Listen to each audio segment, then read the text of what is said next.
حققت لاعبة الجودو السورية حسناء سعيد العديد من الألقاب والإنجازات، وتعد إحدى أبرز الرياضيات في سوريا نظراً لإنجازاتها في المحافل الدولية، وكان آخرها ذهبية بطولة العرب عام 2019.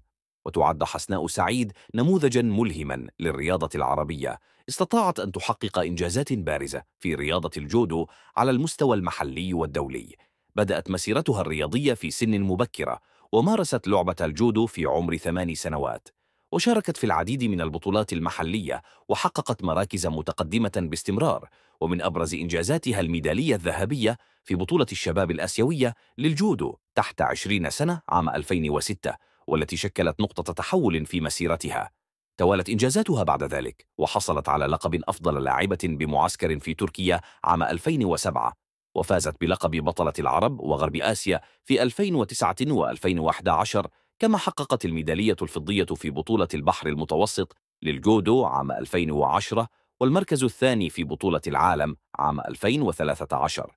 استمرت حسناء في التميز، وحصلت على الميدالية البرونزية في بطولة آسيا عام 2017، ثم فضية بطولة العرب بعدها بعام، وأخيرا الميدالية الذهبية في بطولة العرب عام 2019. وفي دورة الألعاب الأولمبية في طوكيو عام 2021 حققت إنجازا كبيرا بحصولها على الميدالية الفضية. قصة حسناء سعيد ليست مجرد قصة نجاح رياضي، بل هي أيضا قصة إلهام وعزيمة وقوة إرادة. لقد تمكنت من شق طريقها نحو النجاح بفضل دعم عائلتها ومهاراتها الفائقة، مما جعلها مثالا يحتذى به للعديد من الشباب الطموحين في العالم العربي.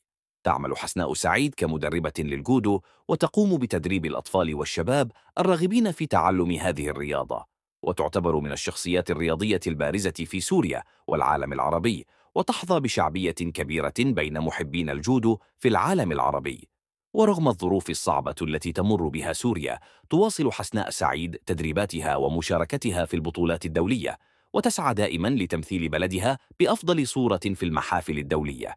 وتعد واحدة من أشهر اللاعبات على موقع تبادل الصور والفيديوهات إنستغرام، حيث تستخدم حسابها لمشاركة لحظات من حياتها الشخصية والعملية، بما في ذلك الصور والفيديوهات والإعلانات، وتنشر صورا ومقاطع فيديو تظهر فيها بإطلالات جذابة ومواقف مضحكة وأنشطة مختلفة، كما تستخدمه للترويج للعديد من المنتجات والعلامات التجارية التي تتعاقد معها.